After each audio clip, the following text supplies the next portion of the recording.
नमस्कार, मैं हूं गरिमा त्रिपाठी और आप मेरे साथ देख रहे हैं छत्तीसगढ़ और मध्य प्रदेश का सबसे विश्वसनीय चैनल इंडिया टाउन न्यूज। समय इस वक्त की नई ताजा खबरों के बुलेटिन का आप सभी का स्वागत करते हुए डालते हैं एक नजर उन खबरों पर जो बनी है सुर्खियां। नक्सल प्रभावित क्षेत्र में भी मतदान को लेकर चाक चौबंद है व्यवस्था। कांकेर कलेक्टर ने मतगणना स्थल पर जाकर लिया जायजा। महिलाओं के जिम्मे होगी काउंटिंग की जवाबदारी। प्रियंका शुक्ला ने बताया 3 लेयर की है सुरक्षा। सरकार की पुनर्वास योजना से प्रभावित होकर सक्रिय माओवादी ने किया समर्पण। 5 किलो आईईडी भी किया पुलिस के हवाले। नक्सलियों की अमानवीय आधारहीन विचारधारा को छोड़ मुख्यधारा में लौट आने पर मिलेगी सुविधा। 86 पेज में फंसी धान की खरीदी, किसानों को इंतजार किसकी बनेगी सरकार। भाजपा कांग्रेस ने किए हैं खास वादे, इसलिए नहीं बढ़ रही केंद्रों में धान की आमद। कलेक्टर का जवाब, अभी पूरी नहीं हुई है कटाई।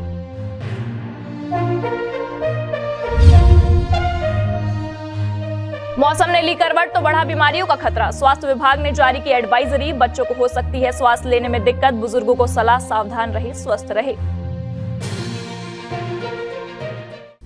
और अब खबरें विस्तार से। विधानसभा निर्वाचन 2023 के तहत प्राप्त मतों की गणना कल 3 दिसंबर को होनी है। मतगणना की सारी तैयारियां प्रशासन ने पूरी कर ली है।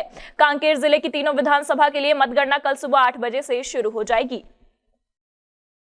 कांकेर जिले में 14 टेबलों में होने वाली मतगणना के लिए इस बार महिलाओं की ड्यूटी लगाई गई है, जो मतगणना की कार्य संपन्न कराएंगी। मतगणना स्थल को 3 लेयर के बड़े सुरक्षा घेरे में रखा गया है। जिला नक्सल प्रभावित होने के कारण अन्य स्थानों पर भी जवानों की तैनाती कर नजर रखी जा रही है। ये जो भी चुनाव आयोग के निर्देश हैं उसके हिसाब से हम लोगों ने तैयारियां कर ली हैं। जैसे जैसे निर्देश हमको समय समय पर सीओ ऑफिस से मिलते रहे, उस हिसाब से हमने तैयारियां कर ली हैं। उसी का हम लोग निरीक्षण करने आए थे। मैं और एसपी साहब दोनों आए थे। एसपी साहब ने सुरक्षा व्यवस्था की भी निरीक्षण कर लिया, हमने आवश्यक निर्देश भी दे दिए। तो कोशिश यही है कि जिस प्रकार से प्रोविजंस हैं, डायरेक्शंस हैं, उस हिसाब से हम लोग की मतगणना संपन्न होती है। देखिए, हर रूम में 14 टेबल रहते हैं, जो नियम है उसी हिसाब से टेबल की जा रही है। इसके अलावा पोस्टल बैलेट के लिए टेबल रहता है। ईटीवी की स्कैनिंग के लिए अलग से व्यवस्था की गई है। तो जैसे मैंने आपको कहा कि जो भी निर्वाचन आयोग के निर्देश है शब्दशः पालन किया जा रहा है। इंडिया टाउन न्यूज के लिए कांकेर से तामेश्वर कुमार की रिपोर्ट। नारायणपुर में 5 किलो आईईडी के साथ एक सक्रिय माओवादी ने पुलिस के समक्ष किया आत्मसमर्पण। यह माओवादी भैरमगढ़ एरिया कमेटी का सक्रिय मिलिशिया सदस्य था, जिसने छत्तीसगढ़ शासन की पुनर्वास नीति से प्रभावित होकर आत्मसमर्पण किया है, जिसे छत्तीसगढ़ शासन की पुनर्वास नीति के अंतर्गत दी जाने वाली सुविधाएं और लाभ प्राप्त होंगे। नारायणपुर पुलिस अधीक्षक के नेतृत्व में चलाए जा रहे नक्सल उन्मूलन अभियान के तहत छत्तीसगढ़ शासन की पुनर्वास नीति के प्रचार प्रसार से प्रभावित होकर नक्सलियों की अमानवीय आधारहीन विचारधारा और उनके शोषण, अत्याचार तथा बाहरी नक्सलियों के द्वारा भेदभाव करने तथा स्थानीय आदिवासियों पर होने वाली हिंसा से तंग आकर प्रतिबंधित नक्सली संगठन के भैरमगढ़ एरिया कमेटी में मिलिशिया के तौर पर कार्यरत एक माओवादी के द्वारा शुक्रवार को नारायणपुर पुलिस के समक्ष 500 किलोग्राम आईईडी के साथ आत्मसमर्पण किया गया है। बीडीएस टीम के द्वारा आईईडी को सुरक्षा मानकों का पालन करते हुए नष्ट किया गया। आत्मसमर्पण करने वाले नक्सलियों को शासन की पुनर्वास योजना के तहत पुलिस अधीक्षक नारायणपुर पुष्कर शर्मा के द्वारा 25,000 प्रोत्साहन राशि और आईईडी के साथ आत्मसमर्पण करने पर 3 रुपए अतिरिक्त प्रोत्साहन राशि प्रदान की गई। एएसपी होम सागर सिदार ने बताया कि नक्सली को शासन की पुनर्वास योजना के तहत अन्य समस्त सुविधाएं और लाभ प्रदान करने हेतु नियम अनुसार कार्यवाही की जाएगी। छत्तीसगढ़ शासन की पुनर्वास नीति के प्रचार प्रसार एवं नक्सलियों के अमानवीय, आधारहीन और खोखले विचारधारा तथा बाहरी नक्सलियों द्वारा भेदभाव और आदिवासियों पर किए जा रहे हिंसा से तंग आकर भैरमगढ़ एरिया कमेटी के सक्रिय मिलिशिया के द्वारा जो है आज नारायणपुर पुलिस के समक्ष 5 किलोग्राम आईडी के साथ आत्मसमर्पण किया गया और उक्त आईडी को बीडीएस टीम के द्वारा सुरक्षात्मक मानकों का पालन कर नष्ट किया गया है और उक्त आत्मसमर्पित को जो है शासन की पुनर्वास नीति के अंतर्गत जो है 25,000 रुपये प्रोत्साहन राशि एवं आईडी के साथ आत्मसमर्पण करने पर 3,000 रुपये अतिरिक्त राशि जो है प्रदान किया जा रहा है और पुनर्वास नीति के तहत जो है उक्त आत्मसमर्पित को जो है अन्य सुविधाएं और लाभ प्रदान किया जाएगा और नक्सलियों के संगठन के अन्य नक्सलियों को जो है आत्मसमर्पण कर मुख्य धारा से जुड़कर शासन की पुनर्वास नीति का लाभ और सुविधा लेने के लिए नारायणपुर पुलिस के द्वारा अपील किया जाता है। पुलिस अधीक्षक नारायणपुर के द्वारा इस दौरान नक्सली संगठन के अन्य नक्सलियों को आत्मसमर्पण कर मुख्य धारा से जुड़ने और शासन की पुनर्वास योजना का लाभ लेने हेतु अपील की गई है। इंडिया टाउन न्यूज के लिए नारायणपुर से सतनाथ उसेड़ी की रिपोर्ट। छत्तीसगढ़ प्रदेश के पूर्व मुख्यमंत्री डॉक्टर रमन सिंह प्रवास के दौरान नवीन जिला केसीजी पहुंचे, जहां उन्होंने भारतीय जनता पार्टी के कार्यकर्ताओं से मुलाकात की। पूर्व मुख्यमंत्री डॉक्टर रमन सिंह ने एग्जिट पोल पर अपनी प्रतिक्रिया देते हुए कहा कि कांग्रेस 69 से 40 सीट तक नजर आ रही है, तो वहीं भाजपा 15 से 35-40 तक दिख रही है। 3 दिसंबर को मतगणना के बाद स्पष्ट हो जाएगा कि भारतीय जनता पार्टी को 50 से 52 सीट मिलेगी और हम संपूर्ण बहुमत के साथ सरकार बनाएंगे। रिजल्ट और एग्जिट पोल के सर्वेक्षण आने के बाद यह स्पष्ट हो गया कि छत्तीसगढ़ में भारतीय जनता पार्टी की पूर्ण बहुमत से सरकार बन रही है।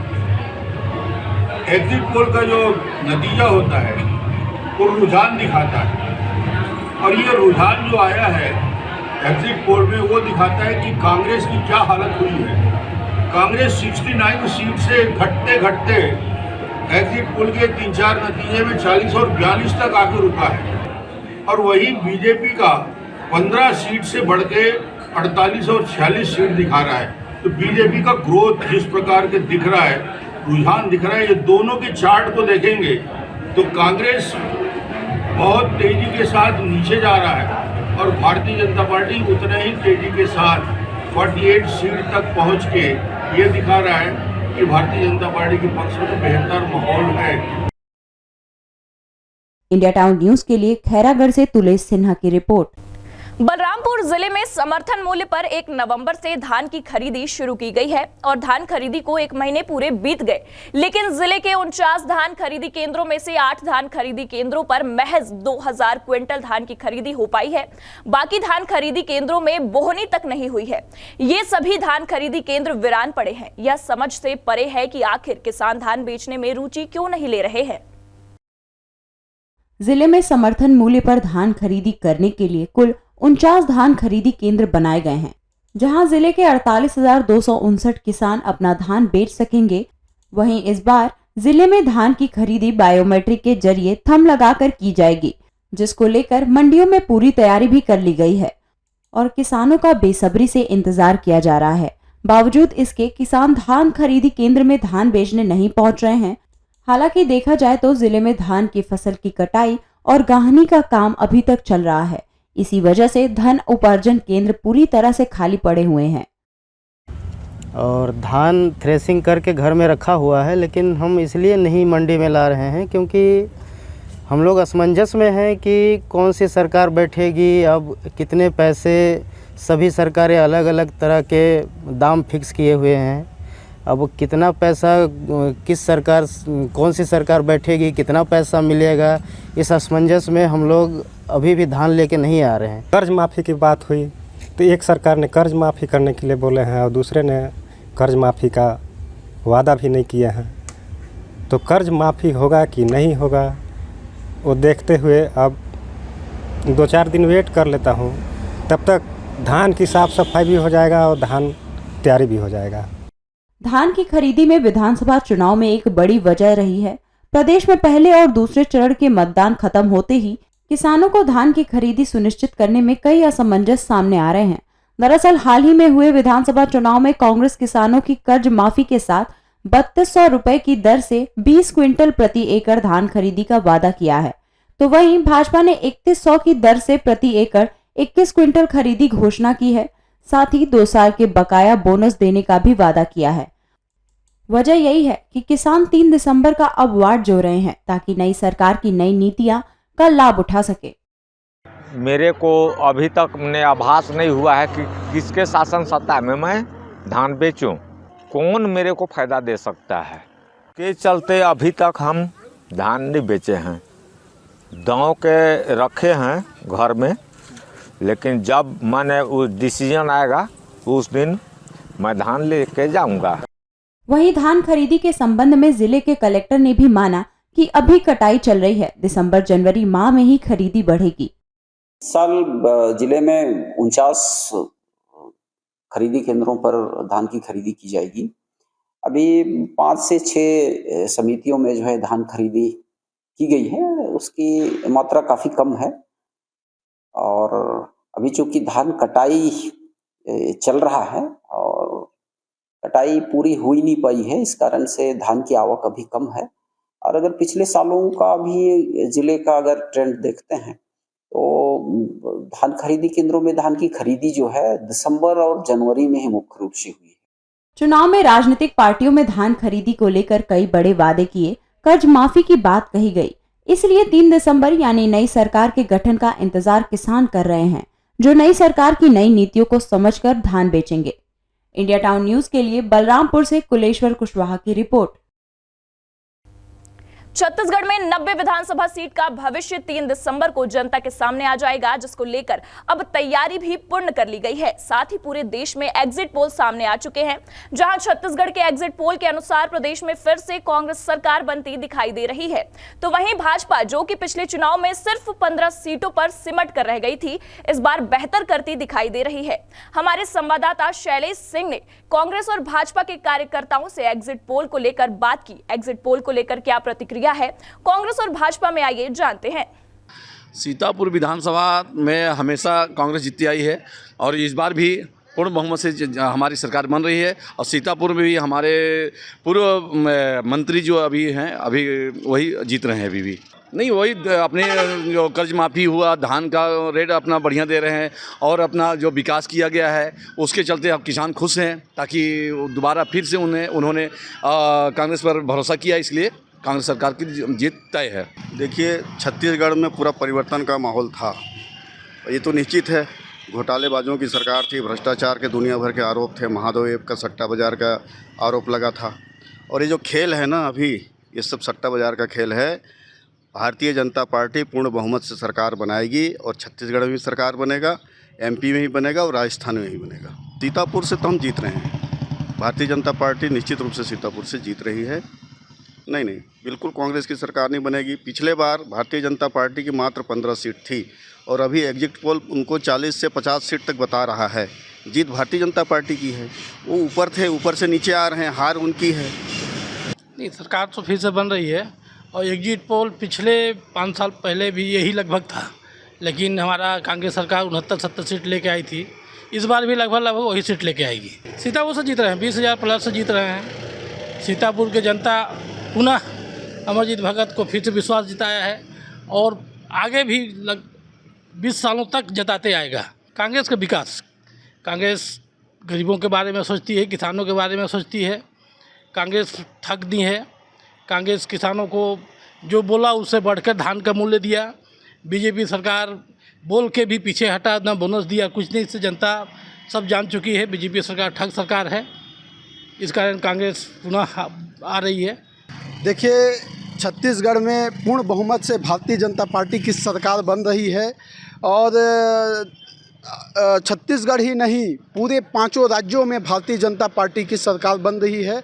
मध्य प्रदेश हो, राजस्थान हो, तेलंगाना हो, ये या छत्तीसगढ़ हो, 5 के 5 राज्यों में ये भारतीय जनता पार्टी पूर्ण बहुमत से सरकार बना रही है। देखिए, सबसे पहले मैं आपको बता दूं कि छत्तीसगढ़ धान का कटोरा, किसानों की सरकार। कांग्रेस ने किसानों के लिए, गरीबों के लिए और महिलाओं के लिए कोरोना काल के विकट परिस्थितियों के बाद भी हमारी सरकार ने इतना अच्छा कार्य किया कि उसका प्रतिफल एग्जिट पोल वाले स्वयं बता के दे रहे हैं कि कांग्रेस की सरकार बनती दिख रही है। अब वक्त हो चला एक ब्रेक का। ब्रेक के बाद देखेंगे देश प्रदेश से जुड़ी कुछ और खबरें।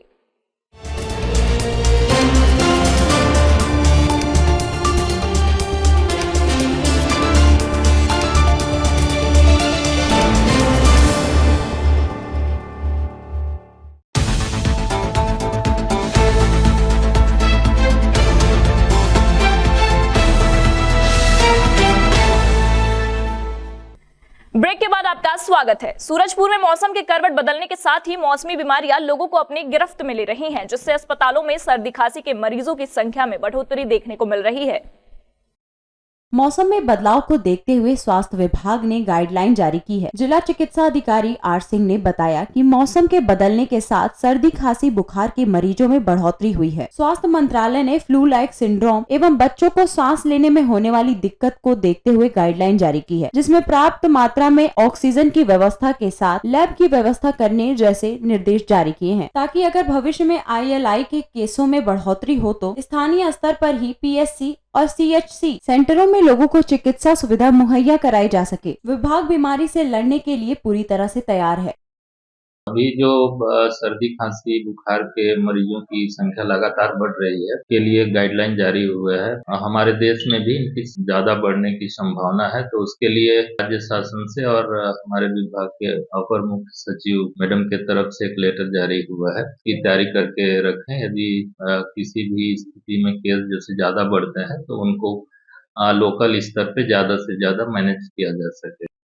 बता दें कि मौसम में बदलाव के चलते बीमारियों का खतरा बढ़ जाता है, जिसके लिए सभी को सावधानी बरतने की सलाह दी गई है। इंडिया टाउन न्यूज के लिए सूरजपुर से एजाज खान की रिपोर्ट।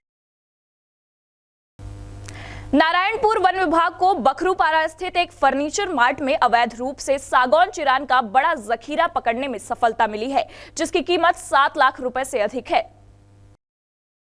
नारायणपुर जिला मुख्यालय के बखूरापारा स्थित फर्नीचर मार्ट की छापेमारी में वन विभाग को बड़ी सफलता मिली। वन परिक्षेत्र नारायणपुर में मुखबिर से प्राप्त सूचना के आधार पर वन मंडल अधिकारी के निर्देश में बीती रात वन परिक्षेत्र और उड़नदस्ता दल की संयुक्त टीम फर्नीचर मार्ट पहुंची, जहां CDO के द्वारा जांच की गई तो लकड़ी वैध होने के दस्तावेज फर्नीचर संचालक नहीं दिखा पाए, जिसके बाद रात भर वन विभाग और पुलिस बल इस स्थान पर पहरेदारी करते रहे। सुबह छापेमार कार्रवाई की गई, जिसमें अवैध रूप से लकड़ी होना पाया गया। छापे की कार्रवाई में फर्नीचर मार्ट में अवैध रूप से भंडारित की गई सागौन की 380 नग चिरान लगभग 11 घन मीटर बरामद कर जब्त की कार्रवाई की गई, जिसकी कीमत करीब 7 लाख रुपए से अधिक है। हमें कुछ विश्वसनीय सूत्रों द्वारा खबर मिली थी कि जिंदर फर्नीचर मार्ट में अवैध रूप से सागौन लकड़ी रखा गया है, और जिसके संबंध में जब SDO साहब द्वारा जांच किया गया या पता किया गया तो पता चला कि उनके पास लकड़ी के संबंध में कोई वैध दस्तावेज वो दिखा नहीं पाए। इसके द्वारा फिर हमारे द्वारा कल शाम की इस घटना उपरांत सतत निगरानी रखते हुए रात भर पहरेदारी की गई एवं सुबह फिर सर्च वारंट के उपरांत वहाँ सर्च किया गया तो लगभग अभी 380 नग लकड़ी प्राप्त हो चुके हैं, जिसका अनुमानित 10 से 11 घन मीटर होना चाहिए। और अभी तक जो कागज़ उनके पास उनके द्वारा कहा जा रहा है कि मेरे द्वारा खरीदा गया है, बट अभी तक कोई कागज़ वो दिखा नहीं पाए हैं। तो इस उपरोक्त कार्डों से हमने अभी सारा माल सीज कर लिया है। बता दें कि नारायणपुर जिला चारों तरफ से वनों से घिरा हुआ है। यहाँ पर बड़ी मात्रा में साल, सागौन सहित अच्छी प्रजातियों की बेशकीमती लकड़ियां पाई जाती हैं। वनों को संरक्षित और रखरखाव करने का जिम्मा वन विभाग पर है। इन बेशकीमती लकड़ियों पर कुछ तस्करों की नजर है, जिसे अवैध रूप से तस्करी कर लाखों कमाना चाहते हैं। इंडिया टाउन न्यूज के लिए नारायणपुर से सतनाथ उसेड़ी की रिपोर्ट। बलरामपुर जिले के शंकरगढ़ वन परिक्षेत्र में पतरा टोली गांव में हाथियों के हमले से एक विधवा महिला की दर्दनाक मौत हो गई। घटना उस वक्त की है जब 11 हाथियों का दल गांव में महिला के घर के काफी नजदीक पहुंच गए थे और महिला तत्काल घर से निकलकर बाहर भागने लगी। इसी समय हाथियों ने हमला कर दिया, जिससे मौके पर महिला की मौत हो गई। बलरामपुर जिले में इन दिनों हाथियों का आतंक जारी है और शंकरगढ़ वन परिक्षेत्र में 11 हाथियों का दल विचरण कर रहा है। हाथियों का दल क्षेत्र में जमकर उत्पात मचा रहा है। काफी मात्रा में फसलों को नुकसान पहुंचाने के साथ पतरा टोली गांव निवासी बसंती देवी को हाथियों ने कुचलकर मौत के घाट उतार दिया। जमीन पर घिसटने की वजह से महिला की लाश 2 टुकड़ों में बट गई। दरअसल मृतक महिला अपने ही घर में थी और जैसे ही हाथियों के आने की सूचना मिली, वह जान बचाने के लिए घर से निकलकर भागने लगी। इसी दौरान हाथियों के चपेट में आ गई। मामले की सूचना मिलते ही वन विभाग की टीम तत्काल मौके पर पहुंची और मामले की जांच में जुट गई। इसके साथ ही पंचनामा तैयार कर शव को पोस्टमार्टम के लिए भेज दिया। एक दल शंकर की ओर पहुंचा और हम लोग पूरे हमारे स्टाफ पूरे अलर्ट हैं, पूरे क्षेत्र में घूम रहे हैं, मुनादी करा रहे हैं। और हाथी जब पहुंचा तो महिला अपने घर से निकल के बाहर भाग रही थी और जबकि हम लोग बार बार बोल रहे हैं कि नहीं आप अपने घर में रहिए, घर में रहिए, पब्लिक मानने को तैयार नहीं है। घटना है, महिला के 2 टुकड़ा कर दिए हैं, पैर को अलग उखाड़ दिए हैं। मामले को लेकर वन परिक्षेत्र अधिकारी ने बताया कि हाथियों के आने की खबर ग्रामीणों की मुनादी के द्वारा दे दी गई थी। बावजूद इसके लोग नहीं मान रहे हैं। एक सप्ताह में शंकरगढ़ वन परिक्षेत्र में यह दूसरी घटना सामने आई है। इंडिया टाउन न्यूज के लिए बलरामपुर से कुलेश्वर कुशवाहा की रिपोर्ट। जीपीएम पुलिस द्वारा चलाए जा रहे सघन चेकिंग अभियान के दौरान चेक पोस्ट में मोटरसाइकिल से जा रहे 2 संदिग्ध व्यक्तियों को पकड़ा गया और उनके पास से 4 जिंदा कारतूस और देसी कट्टा के साथ बटनदार चाकू सहित वॉकी टॉकी सेट बरामद किया गया। विधानसभा चुनाव 2023 जीपीएम जिले में शांतिपूर्ण और निर्विवाद रूप में संपन्न कराया गया, लेकिन मतगणना के दौरान कोई अपराध या घटना न घटे, इसके लिए जीपीएम पुलिस द्वारा सघन चेकिंग अभियान चलाकर वाहनों की जांच एवं बाहरी व्यक्तियों की पड़ताल के लिए दिशा निर्देश जारी किए गए हैं। इसी चेकिंग अभियान के अंतर्गत चेक पोस्ट पर 2 व्यक्ति मोटरसाइकिल से संदिग्ध रूप से पार करते हुए दिखे। पुलिस ने मोटरसाइकिल की जांच की तो उसमें 1 देसी कट्टा, 4 कारतूस, 1 बटनदार चाकू, 2 वॉकी टॉकी सेट और 2 मोबाइल मिले, जिसमें मोटरसाइकिल सहित जब्त कर लिया गया। दोनों आरोपी संतोष मिश्रा उम्र 34 साल जिला कौशाम्बी और राजेश अग्रवाल उम्र 47 साल जिला प्रयागराज उत्तर प्रदेश के हैं। दोनों आरोपियों के विरुद्ध उत्तर प्रदेश के विभिन्न स्थानों में मामला दर्ज है। साथ ही एक आरोपी जो गैंगस्टर ग्रुप में शामिल है। पुलिस पूरे मामले की पड़ताल कर उत्तर प्रदेश पुलिस से जानकारी मांग रही है। इंडिया टाउन न्यूज के लिए जीपीएम से दया सिंह परिहार की रिपोर्ट। ये थी अब तक की खबरें। छत्तीसगढ़ की सभी खबरों और पल पल के अपडेट से जुड़े रहने के लिए आप हमारे चैनल को सब्सक्राइब करें। साथ ही लाइक, कमेंट और शेयर करना ना भूलें। फिलहाल मुझे दीजिए इजाजत। नमस्कार।